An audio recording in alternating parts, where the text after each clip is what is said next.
donc je vais vous parler d'outils en ligne de commande sur macOS. Pour ceux d'entre vous qui ont assisté à Swift Connection, vous avez eu l'occasion de voir une présentation sur les outils en ligne de commande. Donc je vais pas revenir sur le détail. Juste pour résumer, pour créer un outil en ligne de commande sur macOS, en fait, le plus simple, c'est de faire un package SPM en utilisant cette commande, la commande Swift Package Init avec l'option -type executable pour créer. Alors, c'est la commande qu'on utilise de façon générique pour créer n'importe quel exécutable en Swift.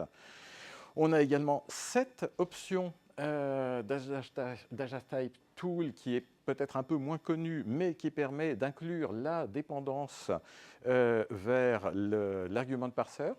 Le Swift Argument Parser, qui permet de simplifier l'écriture d'un outil en ligne de commande, puisque ensuite vous avez un squelette de code qui est déjà écrit, déjà généré. Vous avez juste besoin de remplacer le print hello world par votre code et vous avez un magnifique outil en ligne de commande. Et voilà, c'est tout ce que j'avais à dire sur la création d'un outil proprement dit, de l'outil en ligne de commande proprement dit. Ensuite, cet outil, vous allez vouloir l'exécuter, évidemment. Donc, vous pouvez l'exécuter localement avec SwiftRun. Vous pouvez également l'installer localement sur votre machine avec cette commande. Ça va vous installer le binaire dans un répertoire que vous pourrez ensuite ajouter à votre path. Voilà, donc l'outil ensuite est utilisable directement en donnant son nom.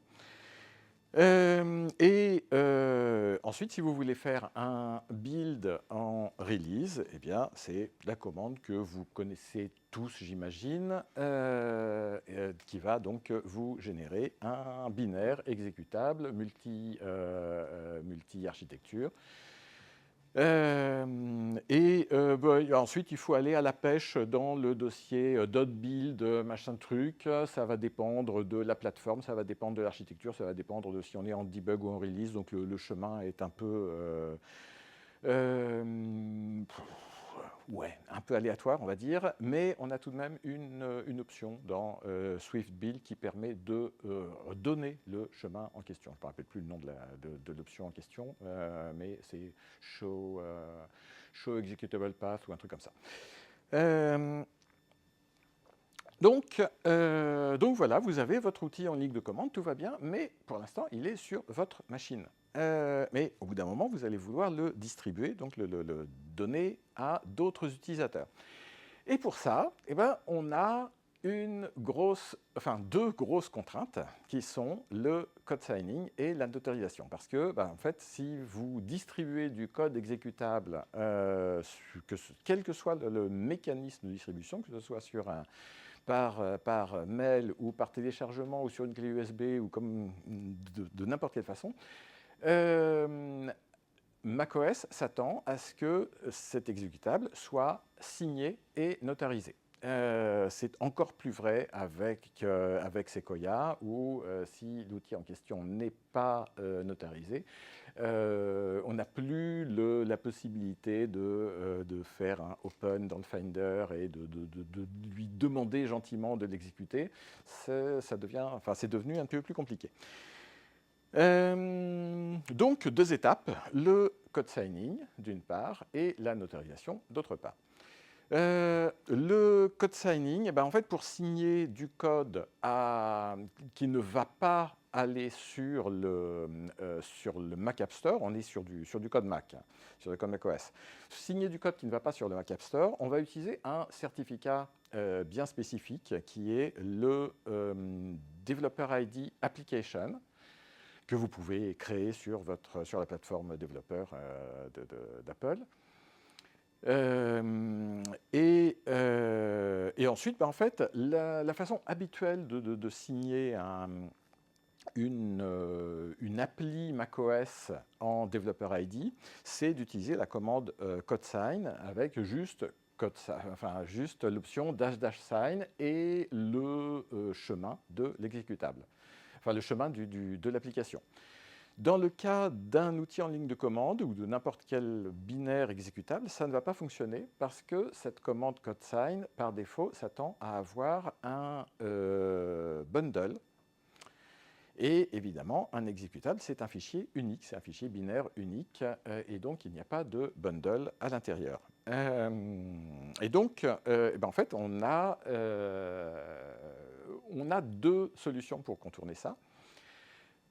On peut soit injecter... En fait, ce qui est attendu dans le bundle, c'est le bundle identifier qui est en général dans un fichier info.plist dans le bundle de l'application. Donc, on peut injecter un fichier info.plist dans le binaire. Il y a des techniques pour faire ça, je vais vous les montrer. Mais on peut aussi fournir le bundle identifier au moment de la signature. Donc je vais vous montrer les deux techniques. La première technique, donc, qui consiste à créer une section de linker dans l'exécutable. Donc ça se passe au moment du link, ce qui veut dire que il faut revenir en arrière. Le Swift build qu'on a fait avec un configuration release ne suffit pas. Il faut fournir un fichier info.plist au moment du build. Là, on a deux possibilités. On peut soit donner les instructions dans le package.swift, et dans ce cas-là, le Swift build va fonctionner comme avant, donc on utilise la même syntaxe que précédemment. Ou alors, l'autre option, c'est de ne pas modifier le fichier package.swift et d'injecter ce fichier info.plist au moment du Swift build.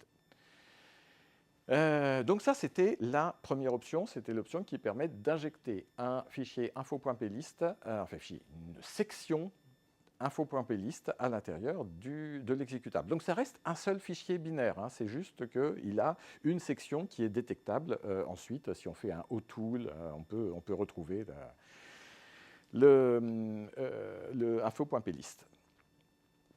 L'autre technique, en fait, ça consiste à modifier la commande CodeSign pour lui dire, en fait, ton bundle identifier, c'est ça. Du coup, il n'y a pas d'info.plist. Ça veut dire que l'exécutable n'a aucun moyen d'accéder à tout ce dont on pourrait avoir besoin dans le fichier info.plist, style la version, etc. Mais bon, la plupart du temps, on n'en a pas vraiment besoin. La version, on peut la coder en dur, on peut faire plein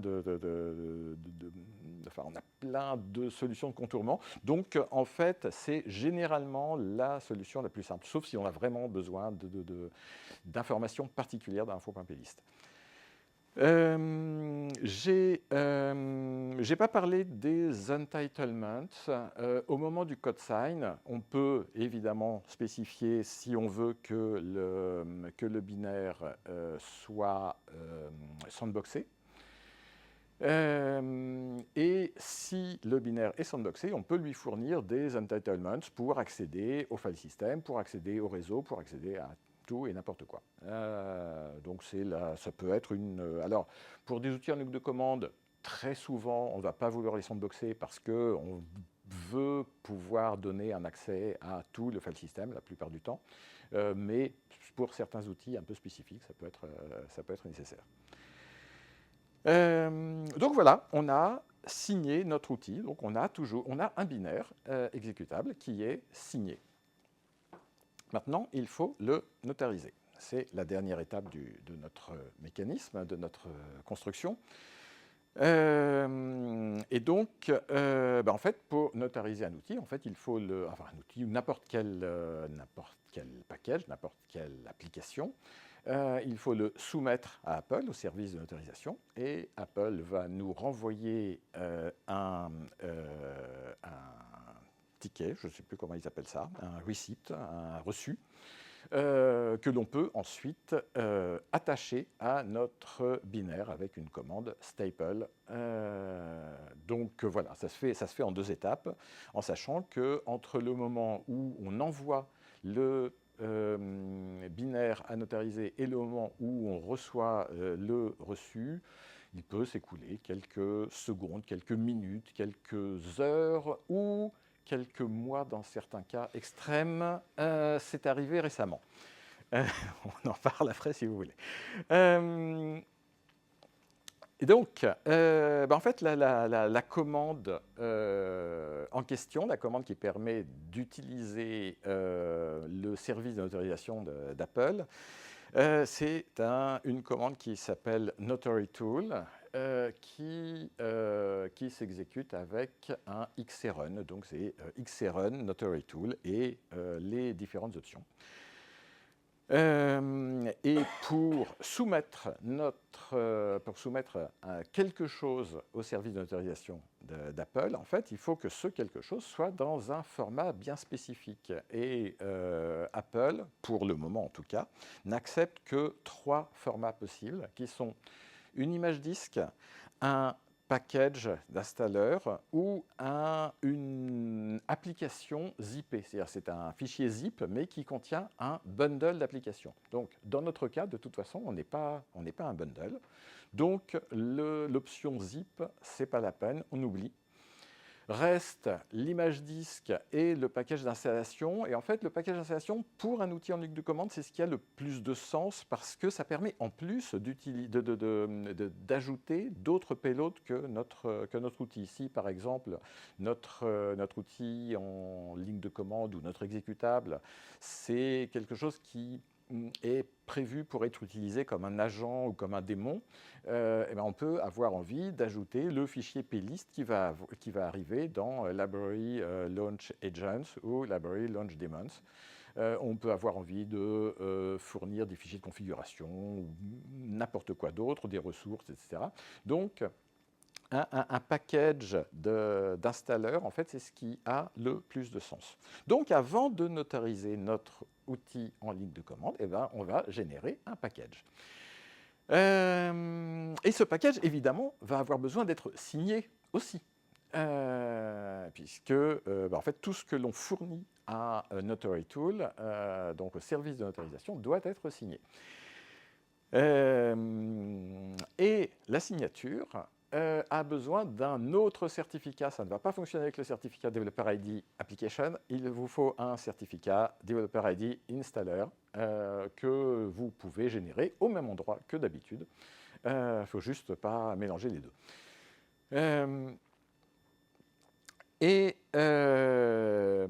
Vous devez également fournir un identifiant qui est l'équivalent d'un bundle ID. On peut utiliser le même bundle ID que celui qu'on utilisait pour le code sign du binaire. Ça fonctionne. Et la technique la plus simple pour utiliser l'outil package build, PKG build, puisque c'est de lui qu'il s'agit, c'est de créer un dossier qui va être la racine de notre cible, donc un dossier vide dans lequel vous allez créer une arborescence qui va représenter ce qui doit arriver sur la machine cible, donc typiquement un dossier USR qui va contenir un dossier local, qui va contenir un dossier bin, dans lequel vous mettez ce que vous voulez installer, donc en l'occurrence votre outil en ligne de commande, et ensuite vous donnez le chemin du dossier racine à package build, et ça vous fait un truc comme ça. Donc avec un identifier qui est le bundle ID ou équivalent de tout à l'heure. Un numéro de version très important parce que ensuite l'installeur va détecter si un package d'une version équivalente est déjà installé et ne va rien faire, ou va gérer correctement les versions, et c'est encore plus important si on utilise des outils d'installation automatique style Monkey et des choses comme ça. Et donc, c'est là que vous allez donner le certificat de Developer ID Installer. Et ça va vous générer un .pkg qui est le fichier que vous allez pouvoir envoyer enfin au service de notarisation d'Apple. Donc avec l'outil XRun Notary Tool. Dernier petit truc, Notary Tool s'attend à ce qu'on lui fournisse des credentials de développeur. Et donc, typiquement, votre login, mot de passe et Team ID de développeur. Vous n'avez pas forcément envie de rentrer ça dans la ligne de commande, ce n'est pas forcément la meilleure pratique du monde. Donc, il y a une technique qui consiste à créer un app specific password, toujours chez Apple, ça se fait sur appleid.apple.com. Vous créez un app specific password dans lequel auquel vous associez vos credentials de développeur. C'est stocké dans la keychain. Et ensuite, vous pouvez donner l'identifiant keychain de ce password et ça va fonctionner tout seul. Donc ça vous évite de mettre par exemple dans votre CI des credentials développeurs, ce qui n'est pas forcément la meilleure idée du monde. Juste pour revenir sur cette histoire d'app specific password, c'est quelque chose qui n'est pas forcément spécifique à chaque package que vous allez notariser. Vous pouvez en créer un une bonne fois pour toutes et le réutiliser si vous avez plusieurs packages à signer, à notariser, je veux dire. Et donc, pour finir, on va soumettre notre package à Apple, donc avec un Notary Tool Submit, noter le --wait qui permet de rendre cette commande synchrone, et donc ça va attendre qu'Apple ait répondu. Et une fois qu'Apple a répondu, ensuite on peut faire le staple et on a un package qui est prêt à être distribué. Donc pour résumer, en fait les étapes sont simples. Hein. Non mais voilà, grosso modo, on build le package, on le signe, on build l'outil en ligne de commande, on le signe, on génère un package, on soumet le package à notariser et on récupère le ticket pour l'attacher au package. Facile, mais un peu rébarbatif, et du coup, on peut avoir envie d'automatiser ça avec, par exemple, un script ou même un outil en ligne de commande comme celui-ci. Donc, vous l'installez. Alors, je le fournis même sous la forme d'un package. Devinez comment je l'ai signé et notarisé, je ne sais pas. Et donc, une fois que vous l'avez installé, en fait, vous allez à la racine de votre projet, donc le dossier qui contient le package.swift. Éventuellement, vous pouvez avoir envie d'ajouter un fichier YAML ou plist pour la config, pour si vous avez des payloads supplémentaires ou n'importe quoi d'autre. Et ensuite, vous tapez Swift Export et ça marche tout seul. Voilà. Merci beaucoup. Avez-vous des questions ?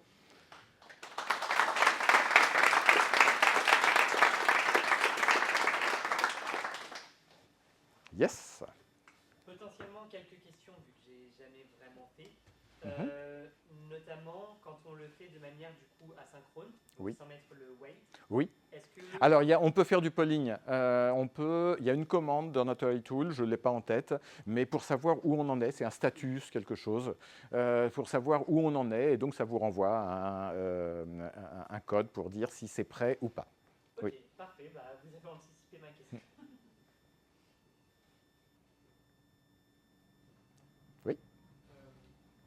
Xcode ne peut pas faire tout ça. Du coup, deuxième question, quel est l'intérêt de faire tout ça par rapport à un projet Xcode classique, si Xcode permet de le faire dans un bundle normal entre guillemets? Alors, justement, ce n'est pas un bundle. Et Xcode, pour faire des outils en ligne de commande, il y a un template pour ça, mais ça ne va pas toujours générer, enfin ça va pas toujours gérer correctement la signature et la notarisation. Et surtout, ça va pas enfin, en tout cas, ça ne peut pas générer un package d'installation. Et donc, ça ne va pas gérer la notarisation. Ça peut gérer la signature, mais ça va s'arrêter là. Donc ensuite, toute l'étape notarisation, enfin génération de package d'installation et notarisation, il faudra le faire à la main. C'est quoi cette histoire de notarisation qui a pris plusieurs mois? Alors, c'était pour une... Du wait, là, je crois. Oui, c'est ça, c'est le wait longtemps. Non, ça n'a rien à voir avec un outil en ligne de commande. Et c'est pas quelque chose qui m'est arrivé personnellement. C'est arrivé à une société qui était en procès avec Apple pour des... Voilà. Parce que il se trouve que pour soumettre une app iOS dans un App Store alternatif, il faut tout de même passer par une étape de notarisation. Et là, Apple peut dire « Je ne sais pas, j'ai rien vu passer. » Oui. Du coup, le service de notarisation, c'est un service automatique? Oui. C'est un service automatique. En tout cas, pour ce genre de choses, c'est un service qui est automatique. Après, quand on attaque des App Store alternatifs sur iOS, je pense qu'il y a un contrôle manuel. Parce que la procédure est différente quand c'est sur un app. Non, la procédure est la même. La procédure est la même. Enfin, en tout cas, les outils sont les mêmes. C'est juste que ça ne doit pas... déjà, on n'utilise pas les mêmes certificats. Et donc, Apple peut voir tout de suite avec quel certificat on a signé et donc à qui est destiné le bundle que l'on veut notariser. Et si c'est pas pour... Et non, c'est même encore pire que ça. Pour l'App Store, pour l'App Store iOS, il n'y a même pas de notarisation en fait. Puisque c'est re-signé par Apple. Donc c'est encore un autre mécanisme. Oui. Tu ne peux pas mettre un script sur le store. Non. Et même sur le Mac App Store, on ne peut pas. Sur le Mac App Store, on ne peut mettre que des bundles. Tout à l'heure, tu parlais de version, enfin, tu mettais la version du bundle. Oui. Est-ce que c'est pas galère? Parce que je sais que les packages, par exemple, sur Git, bon, tu vois, il y a tout le système de release et tout. Oui. En local, ça se gère comment?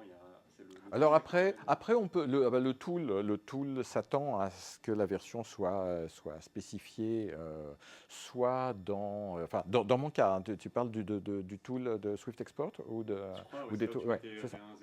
Ah non, alors c'est package build.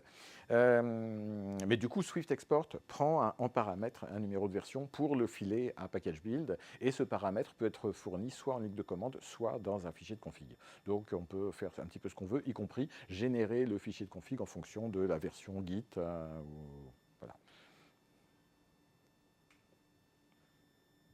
Du coup, tu as distribué déjà beaucoup d'outils en ligne de commande?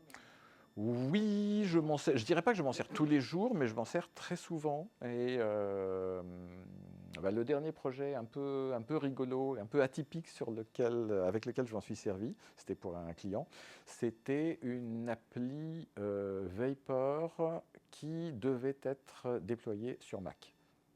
Oui, ça existe, pour utiliser le Neural Engine, entre autres. Oui. Oui, je fais dans le mouton à 5 pattes. Hein. Et donc, oui, j'ai été pour livrer l'application Vapor, parce qu'une application Vapor, c'est un exécutable. Pour livrer ça au client, j'ai mis ça dans un package signé, etc.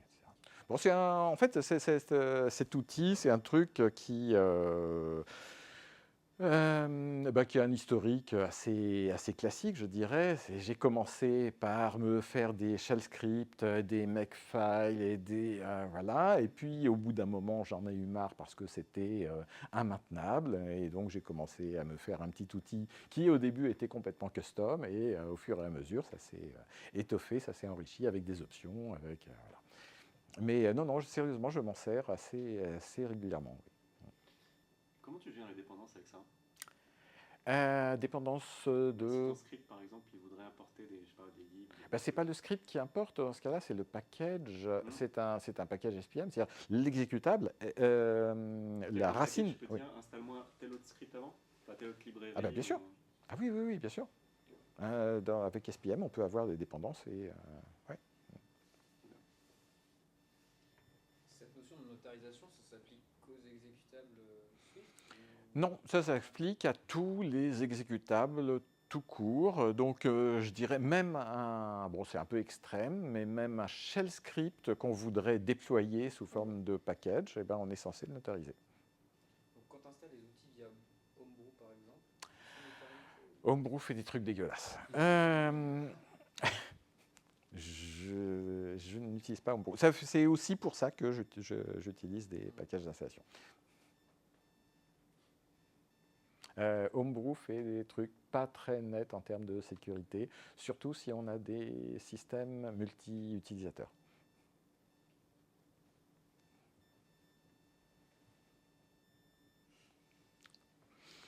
Pas d'autres questions? je pense qu'on va faire le buzz grâce à ça.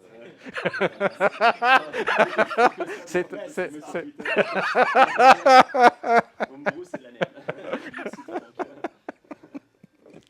Ouais. Bon, et on enverra ça à Max, évidemment. Merci à vous.